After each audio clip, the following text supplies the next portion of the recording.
आपण माने जानिचंती कि प्रभु रामचंद्र 14 वर्ष वनवास जीवा समय तांको सहित कौन घटी एवं से गुंडुची मूषा को पाखरे कौन ପାଇଁ आश्रय देइथिले चलंतु पूरा वीडियो माध्यम रे देखिबा एवं प्रथम थर चैनल को आस्तिले सब्सक्राइब निश्चय करंतु। रामचंद्र 14 वर्ष वनवास जीवा समय तांको सहित भ्राता लक्ष्मण एवं माता सीता को नहीं वनवास यात्रा करुथिले। सेही समय रे गोटे गुंडुची मूषाटी दौड़ी आसी प्रभु रामचंद्र पाद तले शरण नैथिले किंतु ताहा देखि भ्राता लक्ष्मण आश्चर्य होई गले एवं गुंडुची मूषाटी को ओढ़ेवा को लागिले किंतु रामचंद्र ताहा देखि तांको कहिले भय रे गुंडुची मूषाटी आश्रय नवा पई आसी जाईछि। ताहापरे सेठु किछि समय परे गुंडुची मूषाटी चली गला। एमिति किछि समय गला परे गुंडुची मूषाटी प्रत्येक दिन आसी रामचंद्र को देखा करी चली जाए।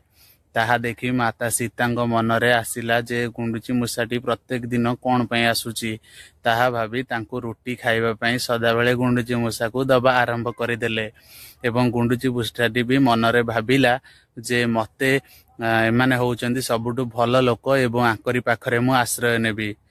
एमिति किछि दिन गला परे हठात जंगल आडू गोटे महाबल बाघ माड़ी आसिला एवं रात्र समय होई थाए। ताहा देखि गुंडुची मूषाटी जाई प्रभु रामचंद्र को बहुत जोरे चिल्लै चिल्लै डाकिबा आरंभ करदेला किंतु रामचंद्र जेतेबेले से जगार उठी आसिले देखिले बड़ महाबल बाघटी आक्रमण करने को रेडी हो जाइछि।